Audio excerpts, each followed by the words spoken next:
ನಮಸ್ಕಾರ ವೀಕ್ಷಕರೇ, ಪ್ರಜಾ ಫ್ಲಾಶ್ 10ಗೆ ಸ್ವಾಗತ. ನಾನು ರಚನಾ ನಂಜುಂಡ. ಇದೀಗ ನೋಡೋಣ ಈವರೆಗಿನ ಹೈಲೈಟ್ಸ್.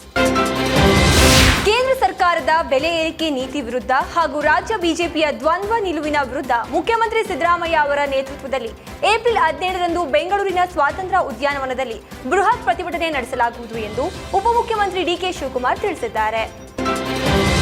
ಕೇಂದ್ರ ಸರ್ಕಾರ ಅಡುಗೆ ಅನಿಲ ಮತ್ತು ಇಂಧನ ಬೆಲೆ ಏರಿಸುವುದನ್ನು ಖಂಡಿಸಿ ಮೈಸೂರು ಜಿಲ್ಲಾ ಯೂತ್ ಕಾಂಗ್ರೆಸ್ ವತಿಯಿಂದ ಪ್ರತಿಭಟಿಸಲಾಯಿತು.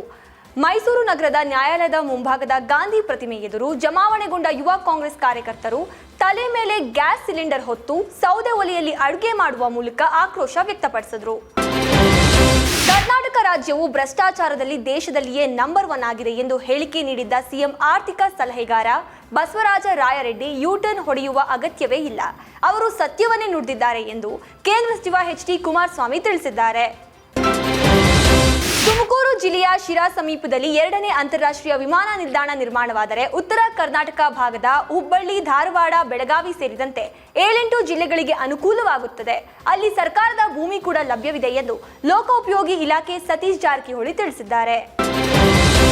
ಕೇಂದ್ರ ಸರ್ಕಾರದ ಮಹತ್ವಾಕಾಂಕ್ಷಿ ಯೋಜನೆಯಾದ ಆಯುಷ್ಮಾನ್ ಭಾರತವನ್ನ ಜಾರಿಗೊಳಿಸಿದ ರಾಜ್ಯದಲ್ಲಿ ಅಧಿಕಾರದಲ್ಲಿದ್ದ ಪಕ್ಷಗಳನ್ನ ಜನರು ತಿರಸ್ಕರಿಸಿದ್ದಾರೆ ಎಂದು ಕೇಂದ್ರ ಆರೋಗ್ಯ ಸಚಿವ ಮತ್ತು ಬಿಜೆಪಿ ರಾಷ್ಟ್ರೀಯ ಅಧ್ಯಕ್ಷ ಜೆಪಿ ನಡ್ಡಾ ವಿರೋಧ ಪಕ್ಷಗಳ ವಿರುದ್ಧ ವಾಗ್ದಾಳಿ ನಡೆಸಿದರು.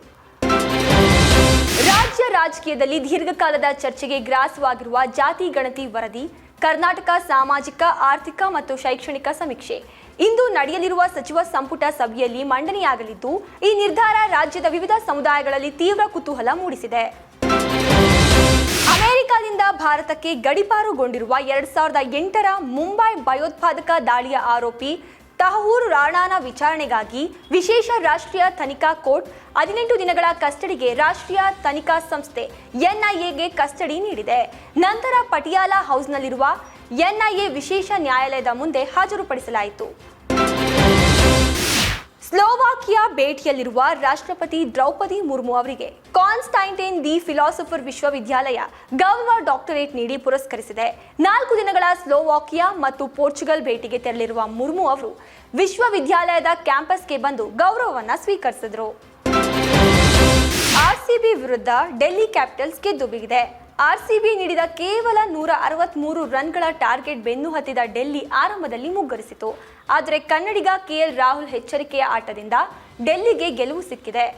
ಕೇವಲ 53 ಬಾಲ್ಗಳಲ್ಲಿ 93 ರನ್ ಸಿಡಿಸಿ ರಾಹುಲ್ ದೆಹಲಿಗೆ ಆಸರೆಯಾದರು. ರವಿ ಬಸ್ರೂರು ನಿರ್ದೇಶನದ ವೀರ ಚಂದ್ರಹಾಸ ಚಿತ್ರದ ಟ್ರೇಲರ್ ಇತ್ತೀಚೆಗಷ್ಟೇ ಬಿಡುಗಡೆಗೊಂಡಿದೆ. ಯಕ್ಷಗಾನ ಪ್ರಸಂಗವನ್ನೇ ಆಧರಿತ ಈ ಚಿತ್ರ ಏಪ್ರಿಲ್ 18ರಂದು ತೆರೆಗೆ ಬರಲಿದೆ. ಈ ಚಿತ್ರದ ಕುರಿತು ನಿರ್ದೇಶಕ ರವಿ ಬಸ್ರೂರು ಮಾತನಾಡಿದ್ದಾರೆ. ನಾನು ಈ ತನಕ ನಿರ್ದೇಶನ ಮಾಡಿದ ಸಿನಿಮಾಗಳನ್ನ ದುಡ್ಡಿಗಾಗಿ ಮಾಡಿಲ್ಲ, ಹಾಕಿದ ಬಂಡವಾಳ ವಾಪಸ್ ಬರುತ್ತದೆ ಎಂಬ ಆಸೆಯೊಂದಿಗೆ ಮಾಡಿಲ್ಲ. ಯಕ್ಷಗಾನವನ್ನ ವಿಶ್ವಮಾನ್ಯ ಮಾಡಬೇಕೆಂಬುವ ನನ್ನ ಸುಮಾರು ವರ್ಷಗಳ ಕನಸು, ಹೀಗಾಗಿ ಇದನ್ನ ಮಾಡಿರುವೆ ಎಂದರು.